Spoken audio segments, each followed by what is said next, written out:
some noxious substance which must be expelled from her mouth as quickly and as vigorously as possible. "I need hardly tell you," she said, "that it has to do with the play."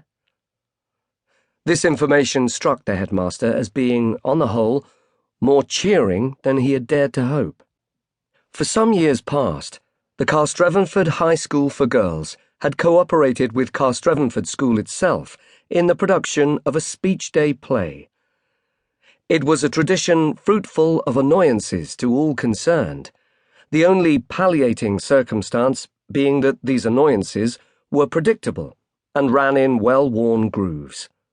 Mostly they consisted of clandestine embraces during rehearsals between the male and female members of the cast, and for such incidents the penalties and remedies were so well tested as to be automatic. The headmaster's spirits rose. He said, "Then this girl is in the play? I'm afraid I haven't been able to give it much attention this year. It's Henry V, isn't it?" "Yes. The choice didn't please my girls very much. Too few female parts." Doubtless the boys were disappointed for the same reason. Miss Parry laughed, sincerely, yet still briskly, as if to imply that humour, while essential to cultivated intercourse, must not be allowed to usurp the place of more important matters. "Very distressing to all parties," she said. "Anyway, this particular girl is playing the part of Catherine. Her name is Brenda Boyce." The headmaster frowned as he lit a second match and applied it to the bowl of his pipe. "Boyce? Are they local people? A boy of that name was here up to about 2 years ago. A rather worldly boy, as I recall." "That would be a brother," said Miss Parry. "And you might describe the whole family as worldly. The parents are of the expensive cocktail party and chromium kind." "I remember them."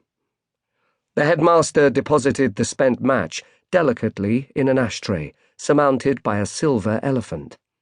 "Quite likeable, I thought. However, that's not relevant at the moment." "The parents are relevant, in a way."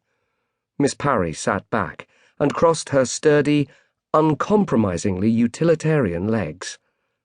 "That is to say, that their sophistication offers some clue as to what this problem is not. Brenda, as you might expect from her upbringing, is rather a fast little baggage. She's 16, by the way, and due to leave at the end of this term.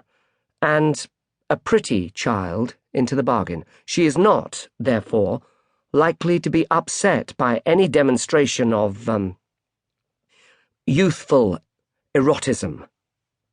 Here Miss Parry gazed at her host with marked severity. "Go on," said the headmaster.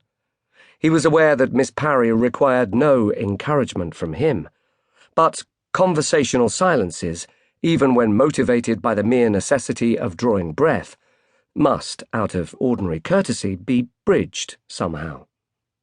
"As you know," Miss Parry proceeded, "there was a rehearsal of Henry V in the hall here yesterday evening, and when Brenda got home from it, at about 10:30, she was, according to her parents, in a very peculiar state of mind." "What do you mean, exactly?" "Evasive. On edge. Yes, and frightened, too." They could hear the headmaster's secretary typing in the little room next door, and the fitful buzzing of flies on the window panes. Otherwise, it was very quiet. "Of course," said Miss Parry, after a moment's pause, "they asked her what was the matter, and, to be brief about it, she would give no explanation at all, either to her parents or to me when I questioned her this morning." "The parents telephoned you?" "Yes.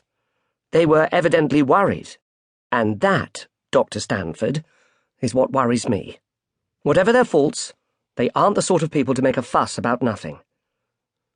"What did the girl herself say to you?" "She implied that her parents were imagining things, and said there was nothing to explain, but I could see she was still upset, and